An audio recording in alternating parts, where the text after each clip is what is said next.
عليه ونعوذ بالله من شرور أنفسنا ومن سيئات أعمالنا من يهده الله فلا مضل له ومن يضلله فلا هادي له ونشهد أن لا إله إلا الله وحده لا شريك له ونشهد أن سيدنا ومولانا محمدا عبده ورسوله صلى الله عليه وعلى آله وأصحابه أجمعين.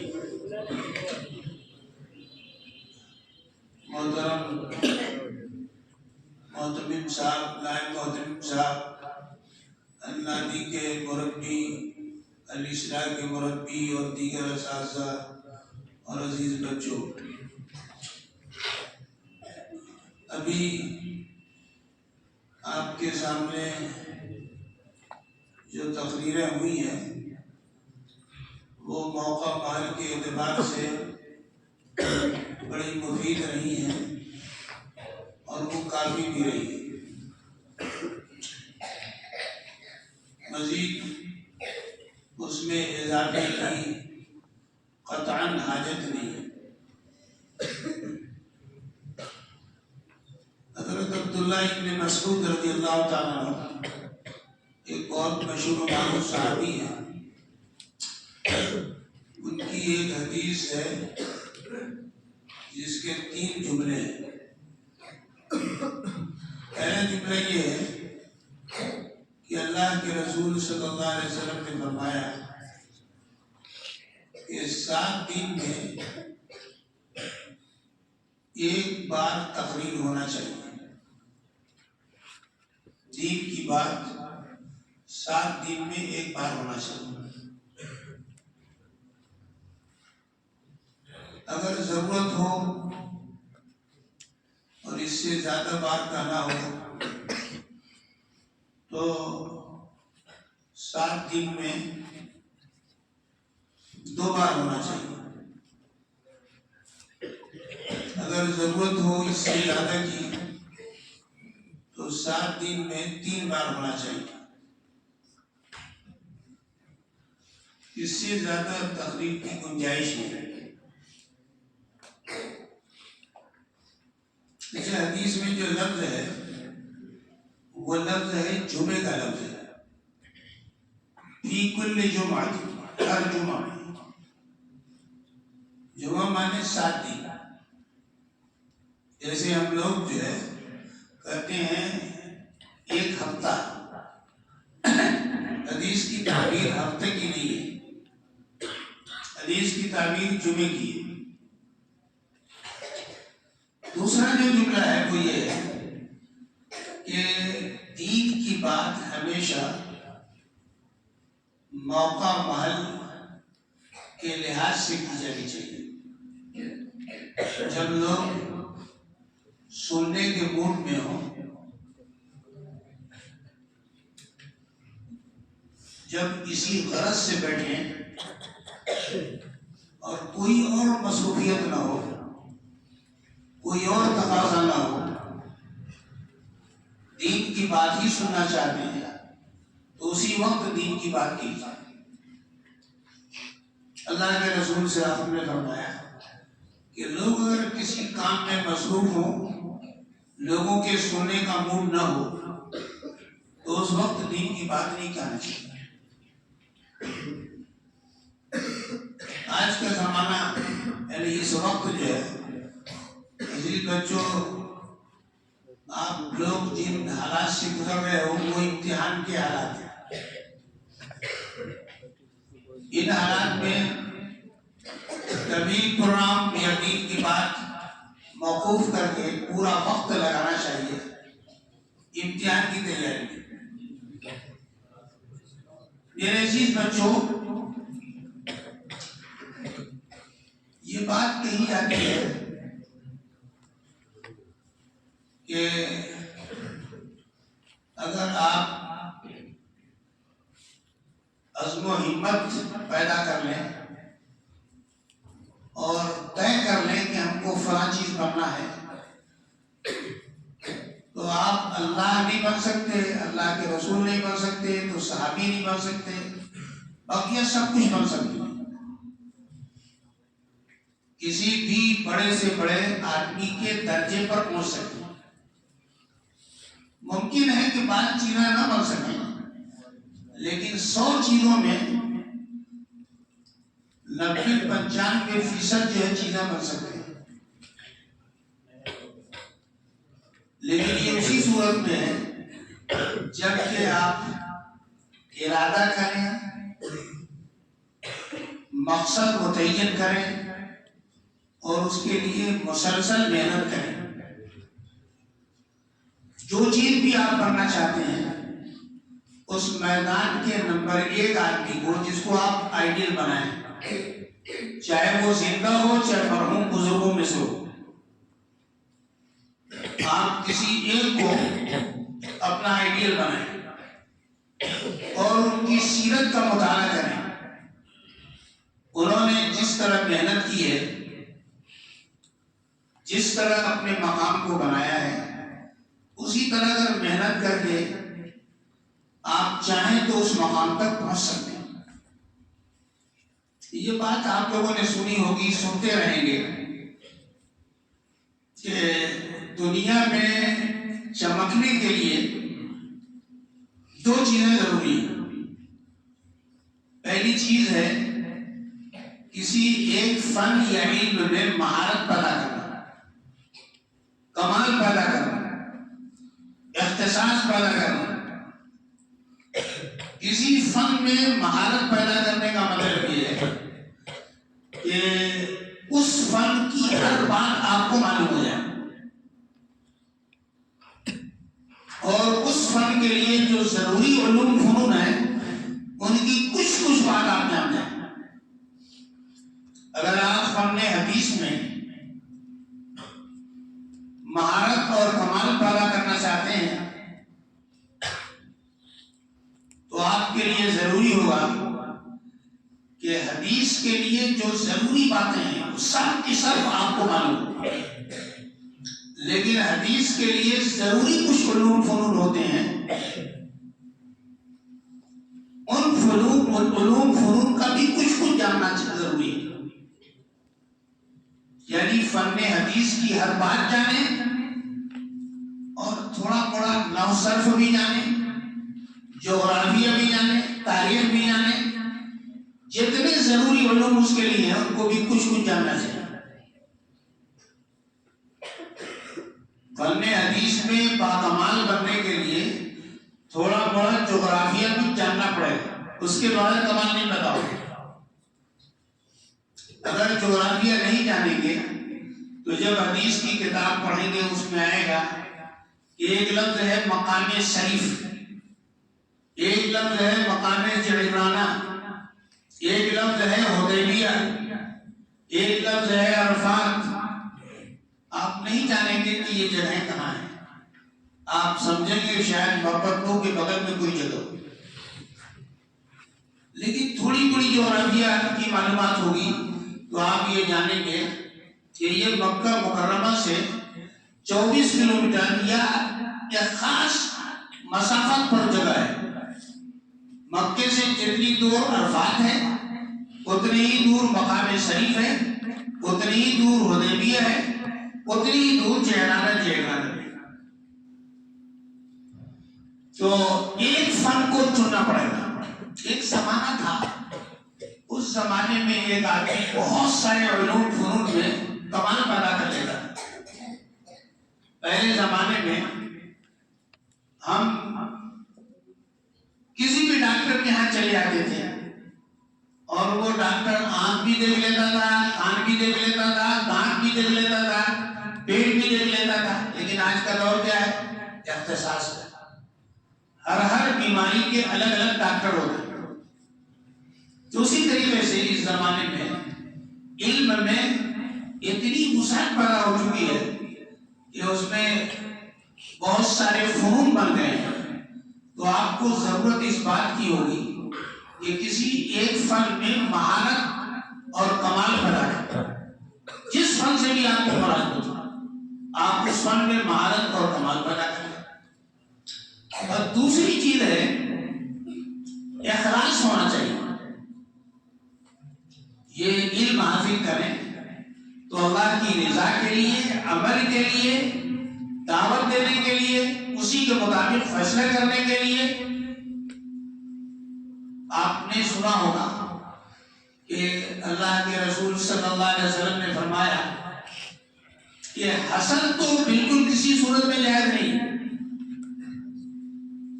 لیکن حسد سے ملتی جلتی چیز ایک ہے غبطہ، رش کرنا۔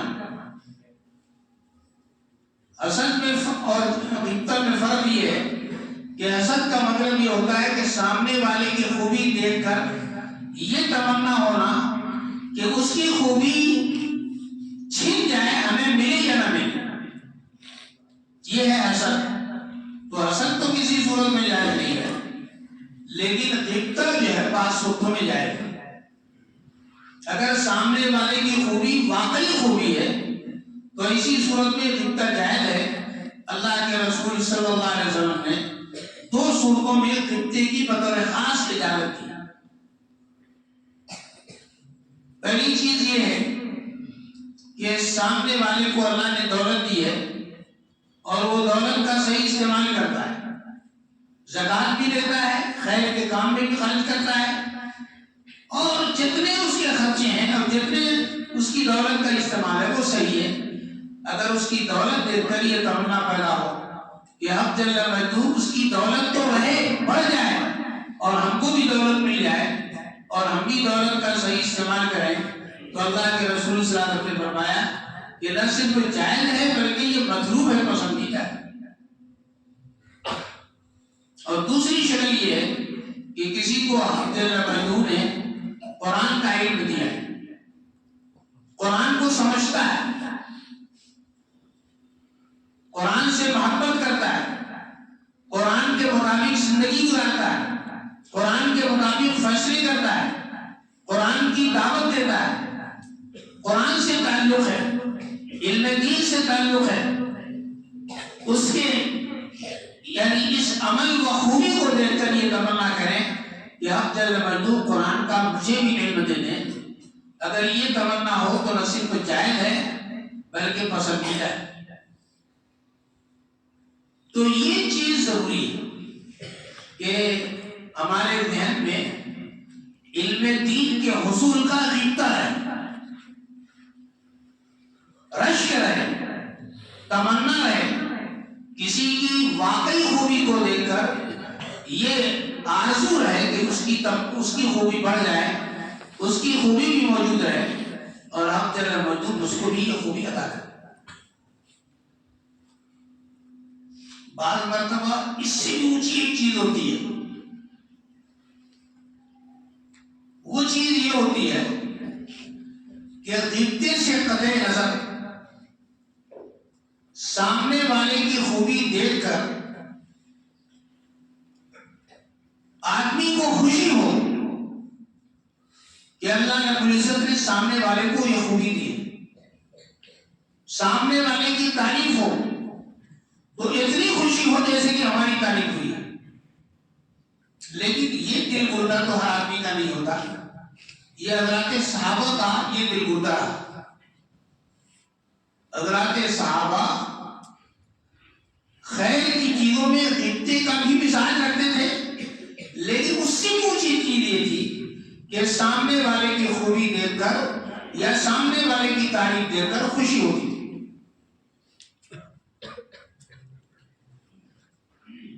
ایک حدیث آپ پڑھیں گے کہ حضرت عمر بن خطاب رضی اللہ تعالیٰ عنہ فرماتے ہیں کہ اللہ کے رسول صلی اللہ علیہ وسلم عشاء کی نماز کے بعد حضرت ابو بکر صدیق سے ملی مسائل پر مشورہ کرتے تھے۔ میں بھی دونوں بزرگوں کے ساتھ خادمانہ بیٹھ جاتا تھا۔ انہوں نے یہ نہیں کہا کہ میں بھی قابلہ کا ممبر تھا، مجھ سے اور حضرت ابو بکر دونوں سے مشورہ کرتے تھے، بلکہ یہ فرمایا کہ محمد رسول اللہ صلی اللہ علیہ وسلم عشاء کے بعد حضرت ابو بکر سے ملی مسائل پر مشورہ کرتے تھے، میں بھی دونوں بزرگوں کے ساتھ بیٹھ جاتا تھا۔ ایک دن مشورے کی مجلس مکمل ہوئی، ہم تینوں نکلے تو مسجد نبوی میں کوئی صاحب قرآن پڑھ رہے تھے، بڑا شاندار قرآن پڑھ رہے تھے، بڑا عمدہ قرآن پڑھ رہے تھے. اللہ کے رسول صلی اللہ علیہ وسلم دیر تک ان کا قرآن سنتے رہے. سننے کے بعد فرمایا کہ جو قرآن کو اس طرح سننا چاہے جس طرح قرآن اللہ کے یہاں سے اترا ہے، نازل ہوا ہے، اسی لہجے میں، اسی طرح تر و تازہ، اسی طرح شاندار قرآن کے ساتھ، تو ان کی قرآن کو سن لیں. بالکل اسی طرح قرآن اترا.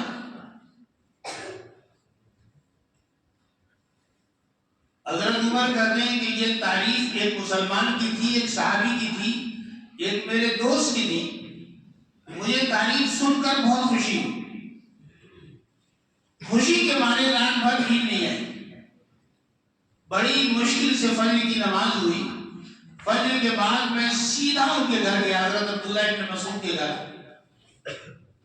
گھنٹی بجائی، وہ باہر نکلے، پردہ کرا کے اندر لے گئے.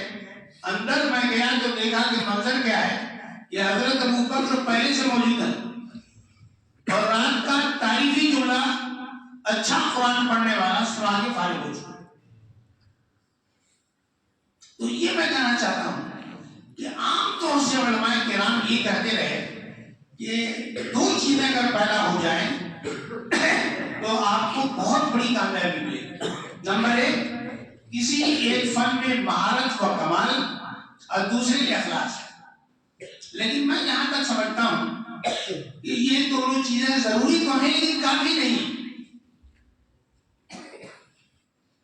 ان دونوں چیزوں کے ساتھ ایک اور چیز ضرورت ہے، اور وہ یہ ہے کہ آپ اپنا مقصد و ہدف متعین کر لیں اور اس ہدف کے لیے مسلسل محنت کریں اور اس کے لیے دعا بھی کریں اور دعا لیں بھی. ایک ہے دعا کرنا اور ایک ہے دعا لینا. دعا ملتی کب ہے؟ دعا ملتی ہے دو چیزوں سے، ایک خدمت سے اور ایک احترام سے. بہت مشہور و معروف صحابی ہیں حضرت عبداللہ ابن عباس رضی اللہ عنہما.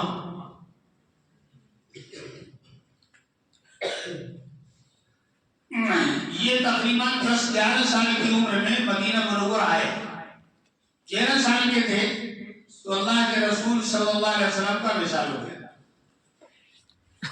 2 سال تقریباً حضرت کی خدمت میں رہے. ان کو بڑی خواہش تھی کہ اللہ کے رسول صلی اللہ علیہ وسلم کے رات کے عمل کو دیکھ لیں کہ رات میں کیا کرتے ہیں.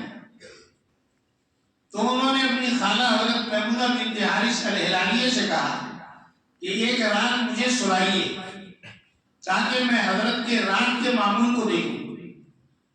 حضرت میمونہ نے ایک رات سلایا. جب اللہ کے رسول صلی اللہ علیہ وسلم استنجا کے لیے تہجد سے پہلے گئے تو جانے کے وقت میں حضرت عبداللہ ابن عباس نے حضرت کے لیے وضو کا پانی رکھ دیا.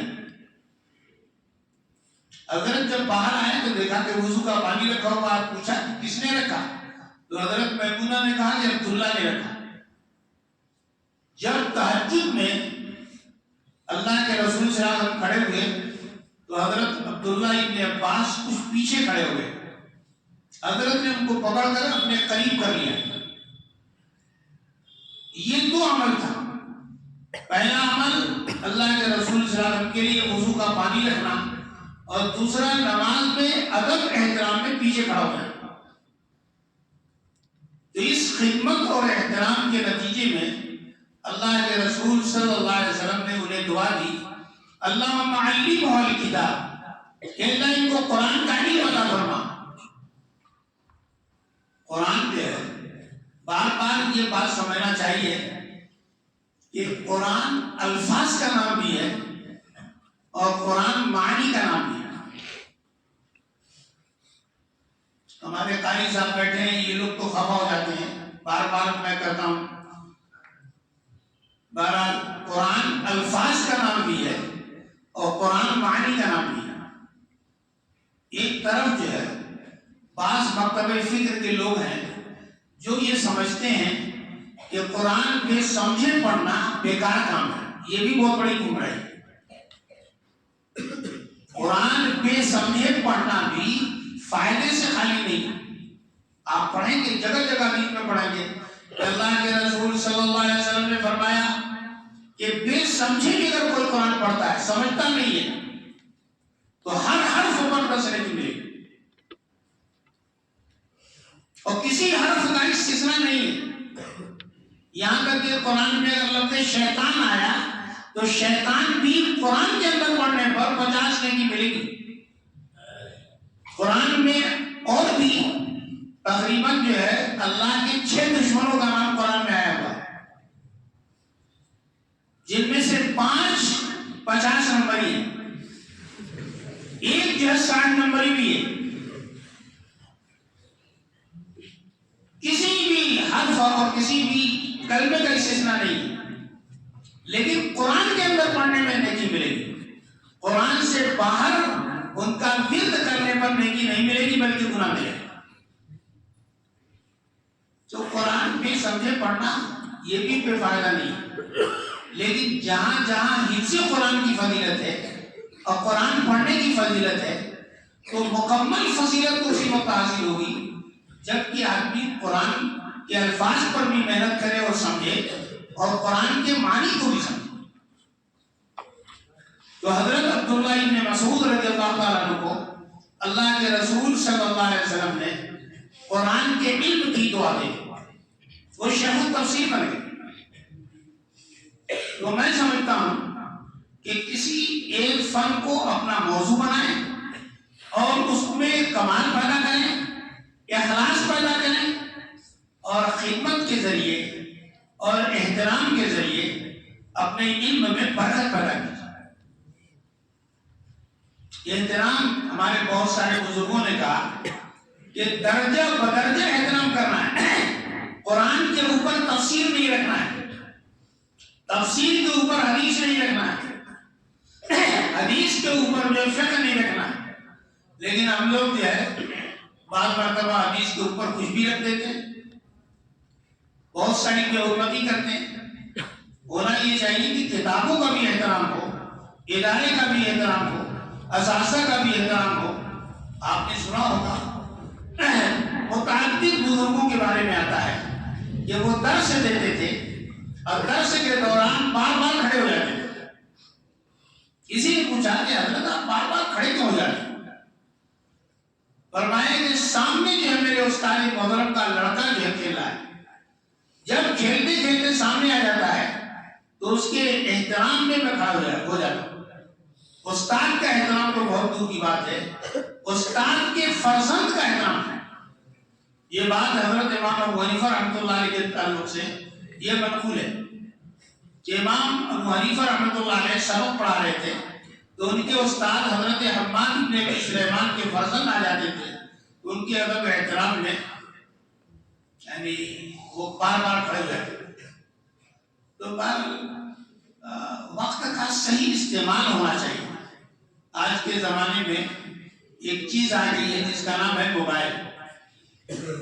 موبائل مفید بھی ہے اور اس سے علم و معلومات بھی حاصل ہو جاتی ہے، لیکن کتاب سے جو علم حاصل ہوتا ہے اس علم کو ہند والا علم کہتے ہیں، اور موبائل سے جو علم آتا ہے وہ چکن والا ہوتا ہے.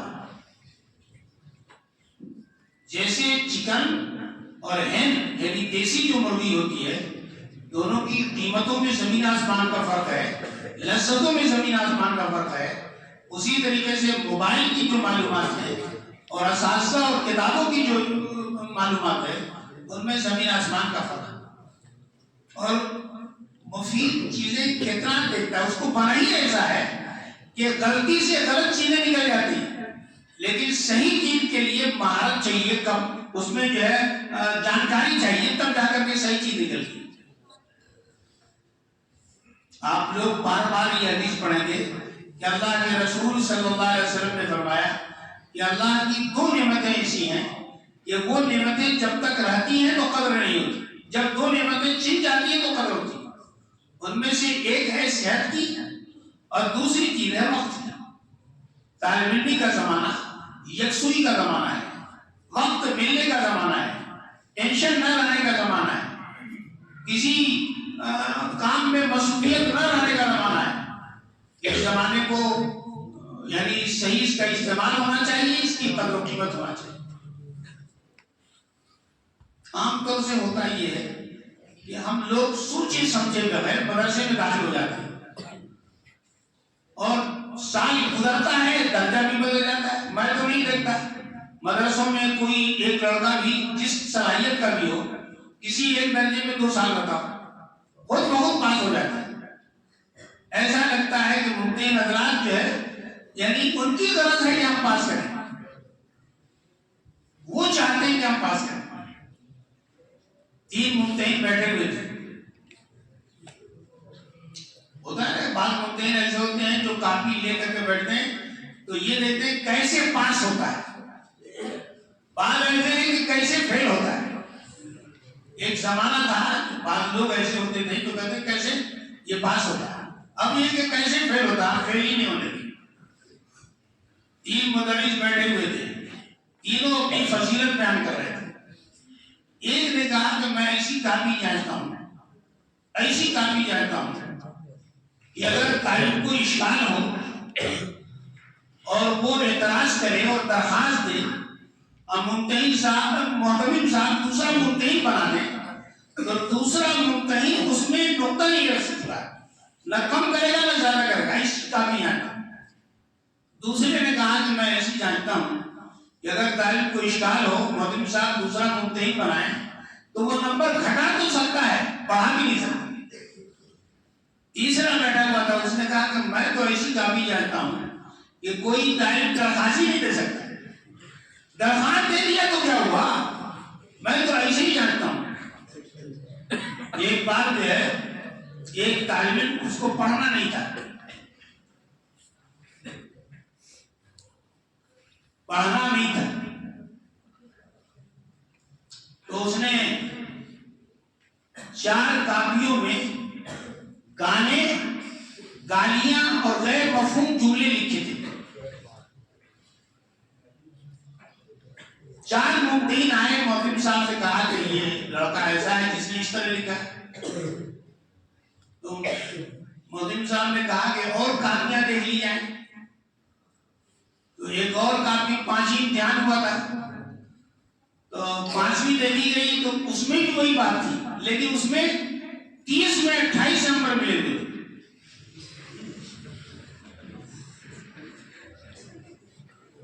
اب ممتحن کو بلایا گیا، تفصیلی ہے، اب ممتحن نے جو عذر بتایا وہ عذر گناہ بدتر از گناہ۔ انہوں نے کہا کہ ایسا ہے کہ میں اس کی کاپی کا جب نمبر آیا تو لائٹ چلی گئی، میں نے کہا کہ ایک موڈ بنا ہوا ہے، اب کاپی آ گئی تو میں جانچ ہی لوں، کام ختم کر لوں، آخری کاپی تھی تو میں نے سوچا کہ کوئی اشکال نہ ہو، اس کو 28/30 دے دیتے ہیں۔ یہ چیز اس سے فائدہ نہیں ہے۔ دوبارہ انشاءاللہ کسی اور موقع پر جب امتحان کا زمانہ نہیں ہوگا، کبھی آنا ہوگا تو میں انشاءاللہ تفصیل سے گفتگو کروں گا جو آپ کے لیے کام کی چیز ہوگی۔ آج انہی باتوں پر اپنی بات ختم کرتا ہوں۔ وآخر دعوانا الحمدللہ رب العالمین۔